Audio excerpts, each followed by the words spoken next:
Welcome to Just Hoops. In today's video, we're going to talk about Klay Thompson of the Golden State Warriors and how he's had such a huge impact in the 2022 playoffs as the Warriors are preparing for the Dallas Mavericks in the Western Conference Finals. First, let's start off by talking about the ultimate crescendo of a performance in Game 6 for Klay Thompson. Klay Thompson had a 30-piece, shooting nearly 60% from deep in this game, and was a huge impact player at both ends of the floor to close out the Grizzlies. He's got 20, Thompson puts it in, and that might be the dagger. But before we get too far, we gotta go back.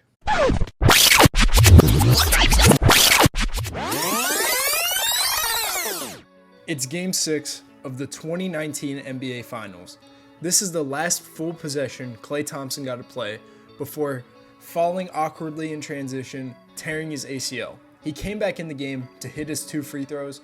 An ACL tear is not something to take lightly. He had to rehab for an entire season, and toward the end of his initial rehab, he tore his Achilles, making it 2 years of rehab without playing in a game in the NBA. That's hard to go through for anyone, but he was able to do it. He completed 2 rounds of full rehab for 2 major injuries in any sport.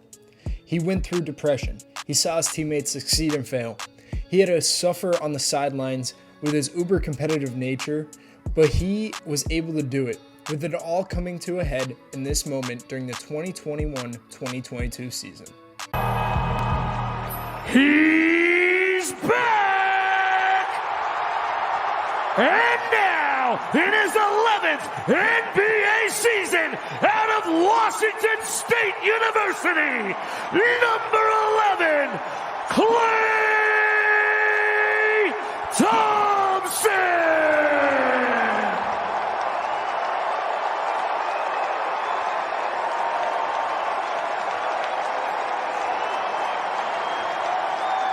The Warriors head coach is Steve Kerr. His return game versus the Cavs was one of the ultimate moments of the season, starting with that floater as his first bucket, and the second clip is his highlight play of the night as he had a poster over multiple Cavalier defenders. This night was huge for him, just getting his feet under him, playing in an NBA game, but the season was ebbing and flowing for him in terms of getting in rhythm. Now he's in the playoffs, having a huge impact.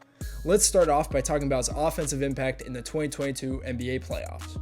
Everything for Klay starts at the offensive end and his ability to really shoot the ball and space the floor at a high level. In the playoffs, he's getting up over 9 threes per game, and he's shooting 40.8% from deep. His ability to do this is seen in a variety of ways, but first, let's talk about him in transition. He's really finding openings on the break, running the floor hard, creating opportunities for his teammates to drive.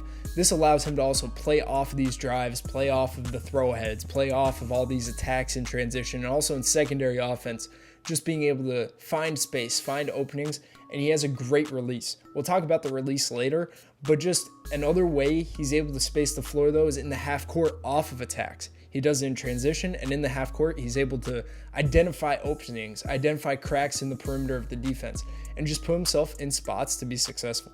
He's also really good at just identifying when and where he can just catch the eye of his teammates. Him, Draymond, and Steph all have elite chemistry together, and he just does an awesome job at understanding how to captivate their attention and also capitalize on these opportunities in the biggest moments. When he's able to play off of Draymond, play off of the short, play off of all these different teammates that he has that can make plays off the bounce, it's huge for the Warriors in the half court. Now, let's talk about shot creation, which has been huge throughout the regular season in terms of getting a rhythm back for Klay, and also pretty big in the playoffs to attack different mismatches. In the first round versus Denver, he was able to attack with size and strength. And then going into the round versus Memphis, he was able to use his handle and really create in that series also.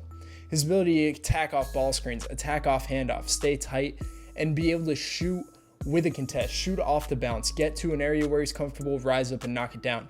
He was also able to do that by himself without a screen, getting to the spots, attacking closeouts, attacking when he had opportunities or an advantage, and just taking full advantage of that. Finding his areas on the floor, landing on balance, getting the shot up quick, and just making the most of these opportunities to create for himself. The ability he has to create for himself also related to first level scoring.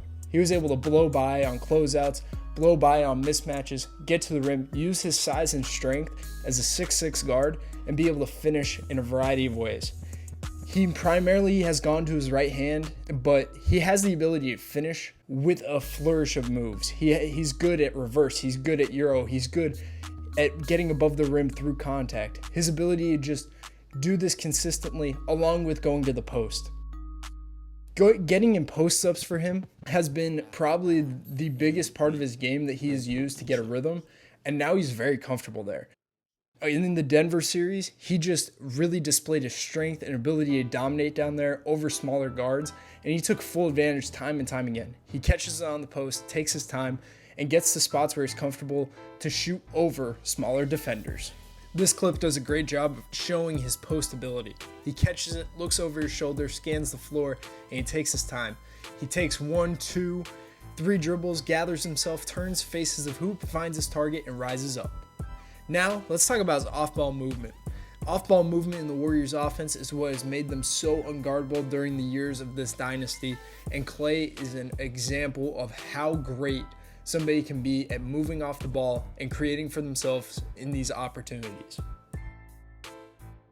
In the Warriors offense, they run a lot of split actions. They get their guys coming off of floppies. They do this for their shooters, for their spacers. You have Steph and Klay on your roster, you're going to get them in spots to create. Klay capitalizes on these. He stays tight to the screen, he reads the defender, creates contact, understands advantages, reads the defense consistently. He just makes the simple play over and over again. If you're overplaying, he's going to be able to read that real quick back cut. If you're in a slob or blob situation, he's going to read where you are and make the simple right read every time. If you're chasing him, he's going to curl off tight, get his feet down, and rise up quick. That quick release is huge in these situations, as that he is hard to contest when he has that inch of room off of a screen. Along with all of that coming off for a shot, he's able to also make the defense pay for overreacting to the shooters in action in a split or in a floppy. If the shooters are getting denied or top blocked, he's able to back cut. He's able to make them pay. He's able to run off of guys, and if he doesn't get a handoff, he'll continue to cut to the hoop. He's great at finishing through contact and in a variety of ways, as we talked about earlier, in his shot creation, but that is also seen in his ability of moving off the ball and making plays there. He's running around the floor, making it tough on defenders to make these plays, and he does a great job of just capitalizing time and time again in off-ball movement. Now let's go to the other end of the floor and talk about his defensive impact in the playoffs. Everything for Klay starts with ball pressure. He's done a great job of being versatile, guarding a lot of guys, being able to take on all these different challenges, from Ja Morant to Nikola Jokic to Aaron Gordon to anyone that he has to. The Warriors switch 1 through 4, 1 through 5, depending on the lineup. So Klay's handed a lot of different challenges at this end. He took all these different guys with a lot of different skill sets and just tried to play them as good as you could one-on-one. And a lot of this had to do with ball pressure. He's not afraid to get up into you, be physical, and he slides really well. It might not be as good as he used to be, but he's very solid at this end of the floor, at being the point of attack of defense, being the guy that's willing to take on big matchups and do a good job at them. He's able to sit down, he's able to guard inside and out. As you see in this clip with Jaren Jackson Jr., he's sitting behind him, being solid, contesting the shot, and forcing a miss. In this clip against Jokic, he gets switched on to him, and he just does a good job. He's strong, he's solid, and he makes a play on the big guy.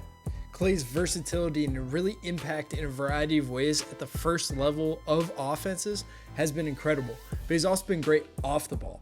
He's great in multiple situations, multiple places with his physicality and length. Whether that means a closeout, whether that means he's chasing a guy on the perimeter, he's able to keep up, he's able to be smart in these situations and make plays. He's able to force turnovers, contest shots at a really high level. He's a good team defender in terms of being in the gap, being positionally sound, and just being an all-around great team defender, somebody that I would want behind me on my defense. In terms of the Warriors matchup with the Mavericks, Klay is going to be responsible for guarding one of the most explosive offenses in the playoffs so far.